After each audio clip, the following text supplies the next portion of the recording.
জন্য আমার মনে হয় আজকের দিনে এসে যে লাইফে কোনো কিছু না পাওয়ার চাইতে কষ্ট পাওয়া ভালো। আমি লাইফে কিচ্ছু পাই নাই, বিশ্বাস করেন।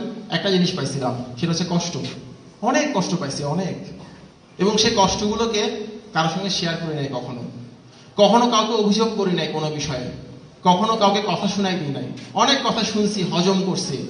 প্রত্যেকটা কথা আমার ভেতরে বারুদের মতো সঞ্চিত ছিল, আগুনের মতো সঞ্চিত ছিল। সেই আগুনগুলো একসময় বিস্ফোরণ করছে। এই কারণে আমি আজকে এখানে দাঁড়াই আছি, নাহলে পারতাম না। Sometimes god answers through not answering. খুবই ইম্পর্টেন্ট কথা আমার মনে হয়। আমরা অনেক কিছুই চাই সৃষ্টিকর্তার কাছ থেকে, অনেক কিছু পাই না। আমি অনেক কিছু চেয়েছিলাম। ব্যবসা করতে চেয়েছিলাম, আমি চেয়েছিলাম আমার অনার্স কমপ্লিট করব না, আমি চেয়েছিলাম লেখক হব, আরো অনেক কিছু। ঈশ্বর আমার সব কথা কিন্তু শুনেন নাই। আমি আজকের দিনে বুঝি ঈশ্বর আমার ভালো চেয়েছিলেন বলেই শুনেন নাই।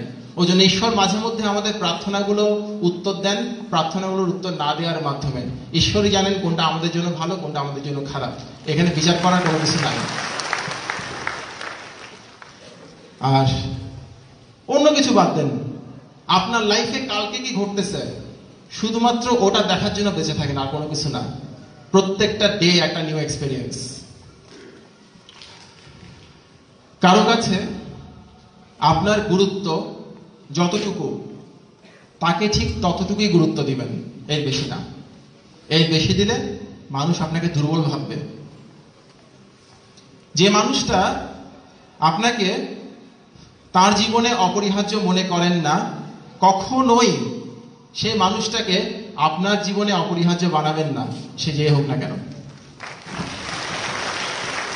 যে মানুষটা আপনাকে ছাড়াই দিনের পর দিন সুস্থভাবে নিঃশ্বাস নিচ্ছেন, আর আপনি কিনা সেই মানুষটার জন্য দম বন্ধ করে মারা যাচ্ছেন, কোনো মানে হয়?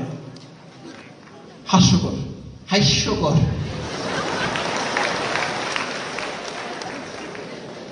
লাইফে অনেকগুলো স্কিল শিখতে হয়। লাইফে বাঁচতে হলে অনেক স্কিল লাগে, অনেক আর্ট শিখতে হয়। তার মধ্যে অনেক বড় একটা আর্ট হচ্ছে ভুল মানুষকে ভুলে, বা ভুল মানুষকে ভুলে থেকে বাঁচা। ভুল মানুষকে কখনো মনে রেখে বাঁচবেন না, কষ্ট পাবেন না। আপনি বলতে পারেন তার সাথে লাইফের অনেক সুন্দর সময় কাটিয়েছি, মনের অনেক অনুভূতি শেয়ার করেছি। আমি আপনাকে বলবো, আপনি কতটা সময় তার সঙ্গে কাটিয়েছেন সেটা ইম্পর্টেন্ট না। আপনি সামনের কতটা সময় তাকে ভুলে কাটাতে পারবেন সেটা হচ্ছে ইম্পর্টেন্ট। আমার শোনা সবচাইতে শক্তিশালী গানগুলোর একটা আমরা এখন শুনবো। What doesn't kill you makes you stronger। এই গানের কথাগুলো একটু খেয়াল করতে পারেন। কথাগুলো লিখে দেওয়া আছে গানের মাঝখানে, দেখবেন লিখে দেওয়া আছে, খেয়াল করবেন।